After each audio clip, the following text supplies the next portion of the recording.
Imagine getting up every day full of energy as if you were in your 20s again. What would that be like? What would it be worth to you? What is your health worth to you? Think about it. Your health isn't everything, but without it, everything else is nothing. And yet, too many of us are taking it for granted until something goes wrong. And no one wakes up hoping to be diagnosed with a disease or chronic illness. And yet, we've never been taught how to be proactive in our health through our school or public health. As a registered health coach and integrative health practitioner, I believe it's time this information is made available to everyone.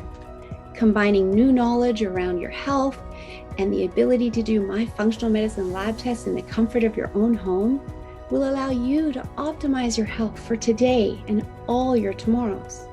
Don't wait for your wake-up call. Welcome back to another episode of the Don't Wait for Your Wake-Up Call podcast. I am Melissa Deely, your host, and today I want to talk to you about how good nutrition benefits those on the autism spectrum and those with ADD and ADHD. And of course, good nutrition can benefit all of us, but I just want to share with you some information around common deficiencies that may be helpful to you if you know someone or have someone in your family that is on the spectrum or has ADD and ADHD. And as always, any information that I provide here is for educational purposes only. It is not medical advice. If you are already using pharmaceutical medications, you will want to check with your pharmacist first to make sure there's no contraindications with any of the vitamins and minerals that I recommend using, and do your own research. And I just hope this information is helpful to you because we do live in a world of nutrient deficiencies, and you may not be aware of this. So first of all, the rate at which children are being diagnosed with autism or ADD, ADHD is escalating at rapid rates. And so that's why I really want to focus on how nutrition can improve the outcomes for people that have these diagnoses. But let's go back in history a little bit first. The reality is that 20 plus years ago, in fact, going all the way back to 1976, there was no ADHD. And now 1 in 10 kids are on drugs for ADHD. And yes, some might say that back then they weren't testing for it. And there is a factor to that. However, so much has changed in terms of our food and the quantity of processed food and the deficiencies in our soil, the nutrient deficiencies that are triggering ADHD now that didn't exist back in 1976.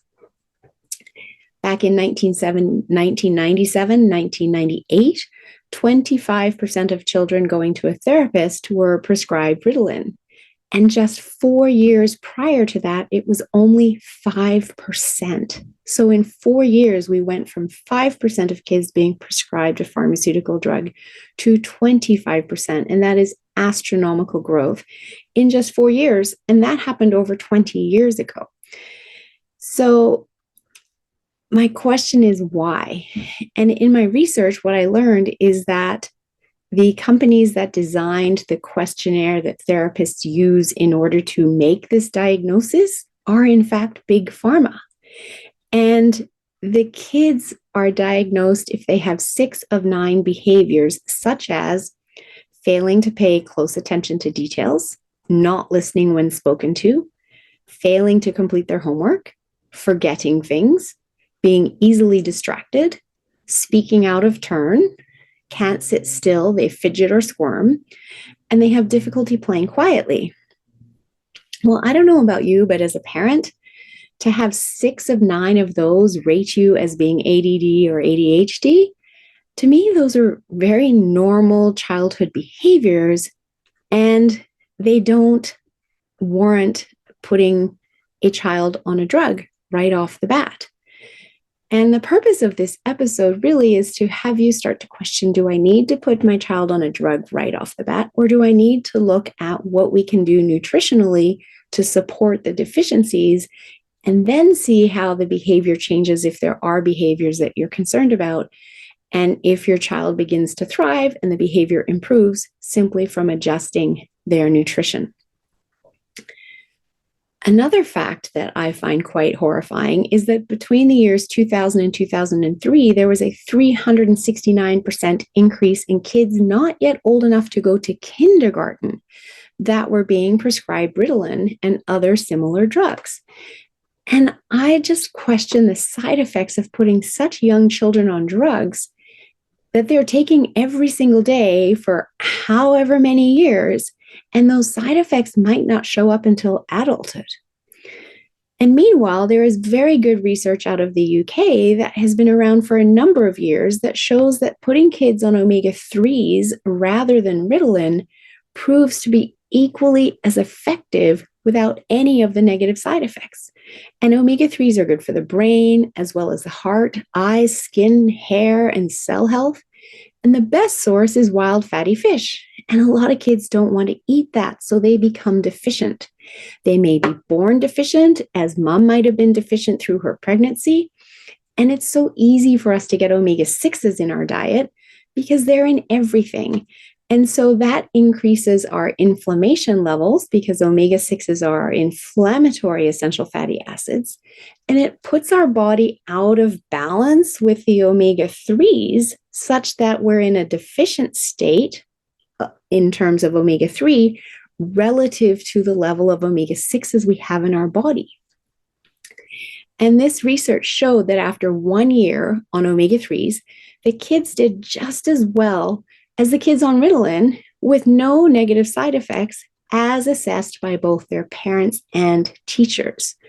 So if your child is given a diagnosis of ADHD, there may not be a need to start with Ritalin. You might want to start with an omega-3 supplement instead.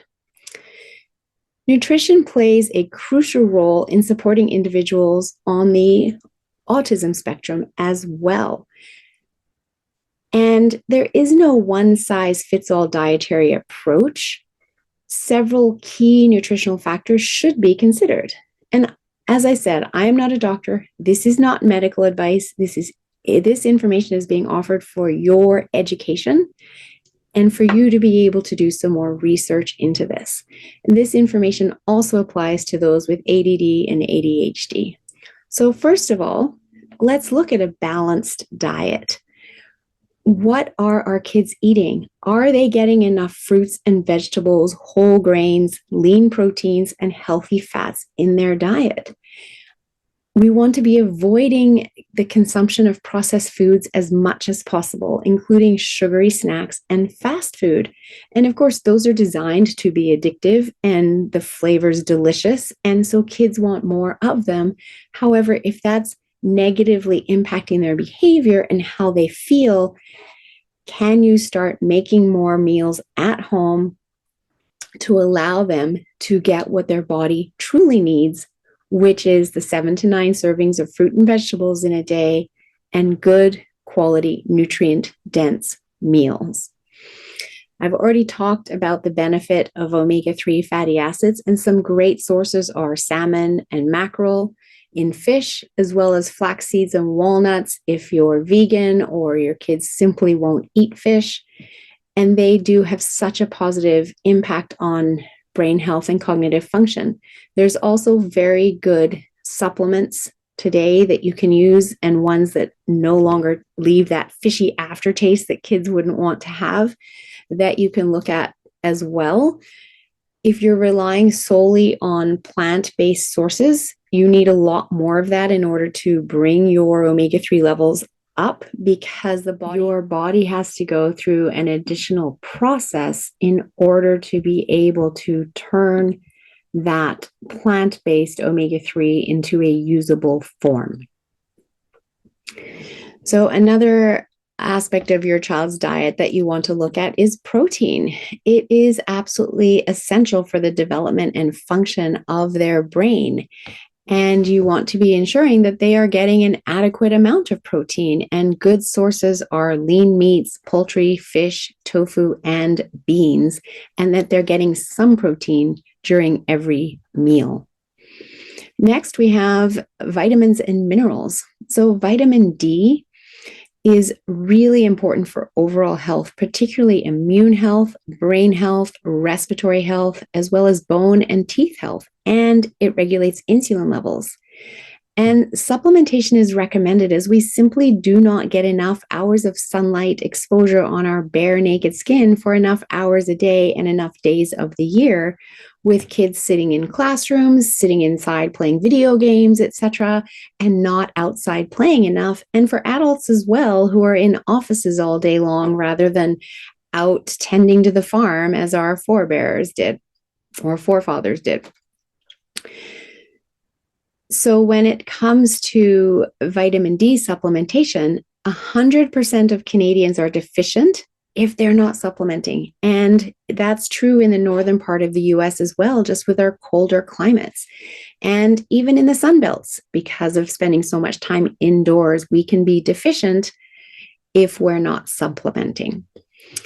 And it's very easy to get a liquid vitamin D supplement. You put a few drops under the tongue and it doesn't taste like anything. You want to do it in the morning because it can give a little bit of a energy kick. And that can make a huge difference in boosting the health of your child and particularly their immune system and brain health. Iron deficiency is also very common. And again, kids can be born deficient in iron, and it can affect cognitive function and energy levels. And so eating iron-rich foods such as lean red meat, poultry, beans, and fortified cereals can help, although be careful with the fortified cereals because there's a lot of marketing hype in that, where the label shows all of the wonderful minerals and vitamins that have been added to that cereal to make it excellent. However, when you read the label, you also find that it is loaded with sugar, and you don't want to be doing that. In fact, there was research I heard about that I just shook my head at that came out in 2022 from one of the big Ivy League universities that said that Lucky Charms are the healthiest cereal you can feed your child in the morning. And the whole reason that it was saying it was so healthy is because it's fortified with all of these vitamins and minerals, but it doesn't talk about the downside and impact of all of the sugar that is in Lucky Charms. And I will come back and talk about sugar in a minute. First, though, I want to talk about magnesium. This is a mineral that plays a role in over 300 cellular functions in the body, including neurotransmitter function, and it is important in helping the body calm. And a stress state will burn through our magnesium supply and leave us deficient. And this deficiency can cause hyperkinetic behavior, anxiety, irritability, irregular heartbeats, while an excess of magnesium can cause confusion, depression, fatigue, diarrhea, and lethargy. And clinically speaking, I rarely see anybody who has too much magnesium. I always see people who are deficient. And typically 80% of the North American population is deficient in magnesium because it's harder to get it through our food, because it's not in our soil systems to the degree that it used to be. And a good quality magnesium supplement taken at bedtime can help your child calm down, get better sleep. Better sleep then results in more stress resiliency. You can also put Epsom bath salts into their bath. Put 1 cup into a standard size bath in order to help them get more magnesium at bedtime, because the skin absorbs it very well. And they could then take a supplement in the morning before heading off to school if needed. Zinc plays a role in neurotransmitter function, and low zinc can cause a weakened gut lining and bedwetting. It is also the partner or the antagonist of copper. So if zinc is low, then copper is high, or vice versa. The risk when copper is high is that we can have copper toxicity, which can result in anxiety, a racing mind, and it is often present in those diagnosed with ADD, ADHD, asthma, allergies, and other mood-based disorders. And many babies are being born with copper toxicity passed to them via the placenta. Foods like nuts, seeds, and whole grains, leafy greens are great sources of both magnesium and zinc. We can run tests to determine your mineral levels with a simple hair sample, and it will also show us heavy metal toxins in the body as well, which are often present in people with ASD, ADD, and ADHD. B vitamins are something else that you want to consider as well, especially B6 and B9, which is folate, and B12.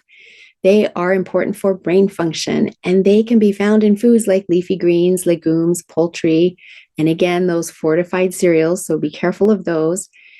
And we can run a lab test that is a simple urine test that will assess the levels of key vitamins in the body, as well as look at gut health. And our B vitamins also help our body cope with stress.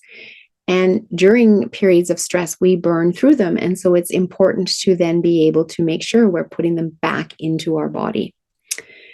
Probiotics are something else to consider. And we do know that kids with ASD have 25% less variety in their gut flora than what is typical. And as such, their gut health is compromised. And we know there is a very strong gut brain connection. And when our gut health is compromised, so is our brain health. And so it is worth running labs to assess if there is a candida or bacterial overgrowth so we can address that. And what we want to do is address any candida overgrowth first before we start using a probiotic, because if we just go straight to the probiotic, it can actually feed a candida overgrowth and make things worse. So we first eradicate that overgrowth, and then we use a probiotic in order to support the ongoing gut health.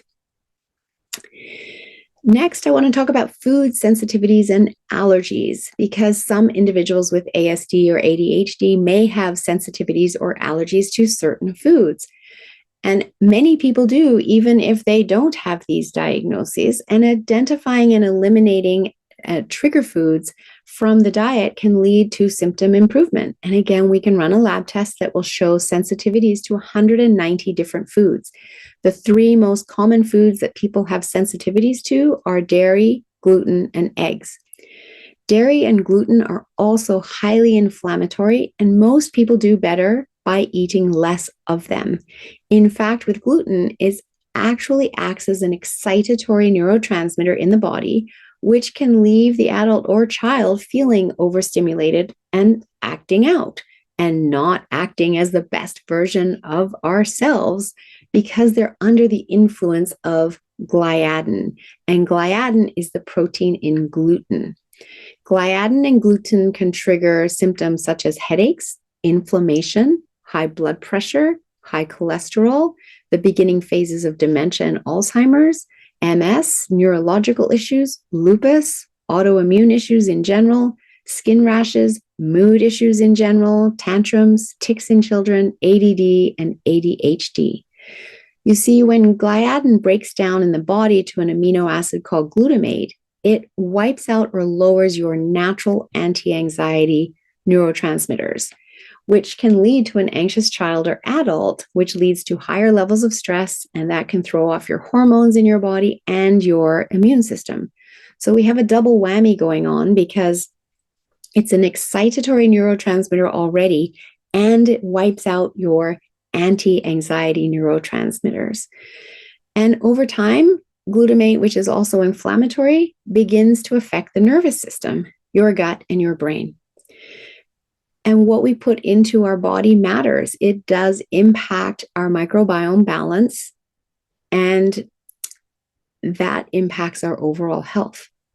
So here's another thing you may not realize about gluten and gliadin and glutamate. Gliadin, as I said, breaks down to glutamate, and glutamate is exactly the same as MSG. And many people know to avoid MSG, particularly in Chinese food.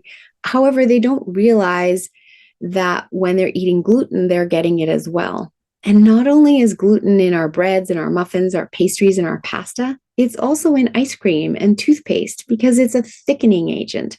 So how much gluten is your child getting in a day? And could it be the cause of some of their behaviors or moods? And can you reduce the amount that they're getting? And just a note that simply buying gluten-free foods may not be the answer either. You'll need to read the labels, as a lot of those foods are filled with sugars as well as other chemicals to enhance the shelf life. Which leads me to my next point. My daughter is gluten-free, and we switched to rice pasta. I started baking muffins from almond flour and spelt flour in order to provide her other options. It does take a little more effort initially. However, once you get into a routine and with some conscious meal planning, it will feel like you've done this all along. And the benefit will be seeing your child thrive, as it was for me, because she was no longer getting tummy aches every day and was getting back to enjoying life. The doctor had told me she would grow out of the tummy aches and I didn't have to do anything. But those tummy aches were debilitating, and no parent wants to watch their child suffer.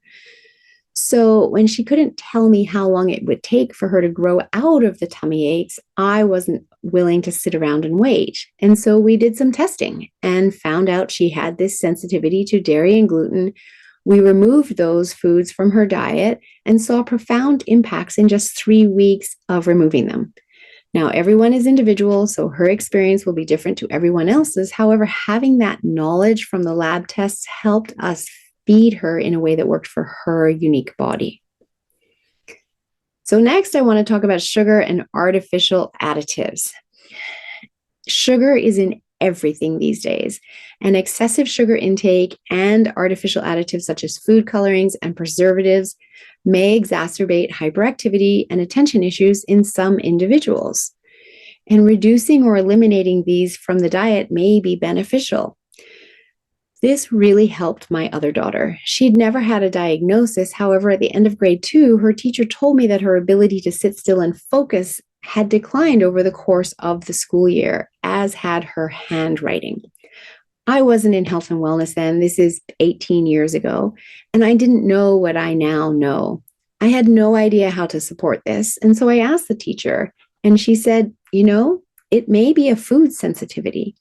And sure enough, when I reached out to my naturopath to ask her if she could help, she suggested some testing for food sensitivities.